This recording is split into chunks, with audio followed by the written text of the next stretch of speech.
moving here 5 years ago, I was trying to fit into the mainstream world.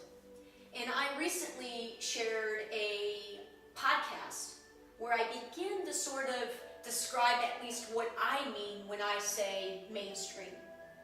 And more or less, it's sort of what we encourage our kids to pursue, both as parents, which I'm not, right? And I fully admit that. But as, first of all, myself, as when I was a kid, what I sort of felt as pressure to pursue, and what I felt I was meant to be striving for. And then also when I was a teacher in the classroom. And although those kids obviously were not mine, I adore children. I love kids. I grew up in a huge, Irish Catholic family, and had tons of first cousins. And now still, all my first cousins, most of them have kids of their own. I started babysitting when I was 11 or 12 years old for babies. I mean, back then, you trusted babysitters that were that young. I mean, I've been around children my whole life. I adore children, and kids that aren't my own, I know it must be different, right? I mean, I understand, especially if you birth your own children, but I feel very, very close to the kids that are in my life and the kids that I taught. I mean, after a year, it's kind of amazing when you're in the classroom what an experience that is, because they get to know you and you really get to know them. I'll never forget one of my students, Jordan.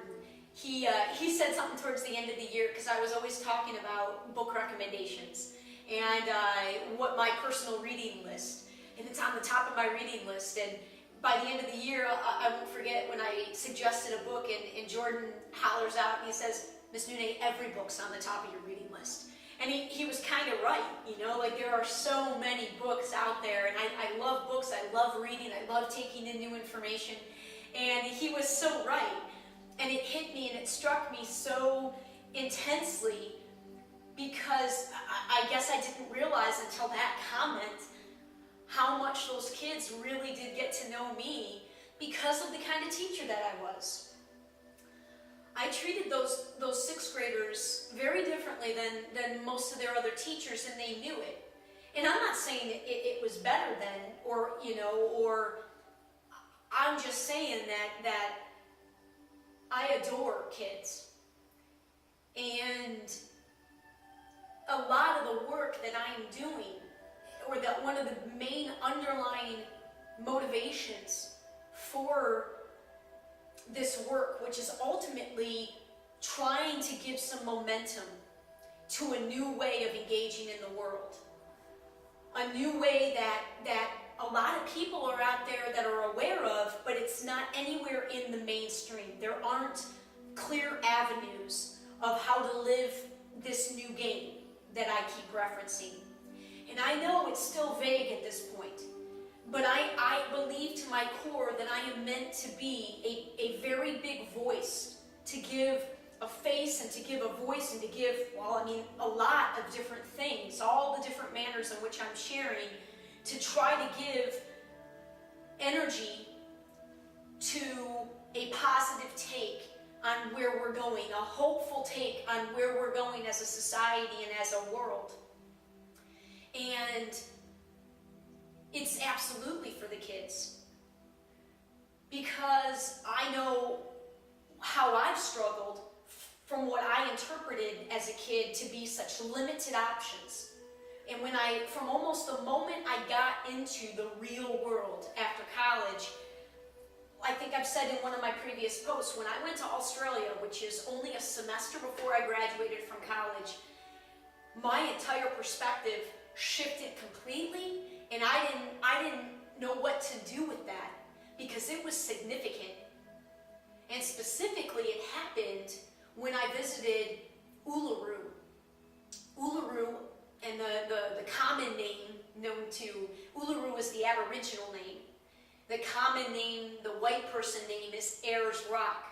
And it is this massive rock in the middle of the Northern Territory, which is smack dab in the middle. Northern Territory is one of 7 Australian states, and it's smack dab in the middle of the continent of Australia, right in the middle of the outback, just outside of a city called Alice Springs. And this rock is the most sacred place, certainly to the Aborigine cultures of the Northern Territory, of that region, and I dare say to the entire Aborigine culture of the country, of the continent. And it's massive. It's massive. It's 6 miles around the base, and the rock extends 2 miles into the ground.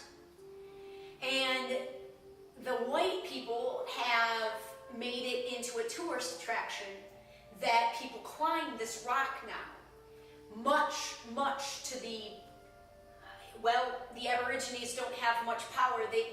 The relationship between the Aborigines and the whites of Australia is sort of synonymous to our Native Americans and the white settlers of our country. And it's interesting because the Aborigine culture even has some of the same sort of problems, namely alcoholism, which is, you know, something generally that I know our Native American cultures struggle with here in our country.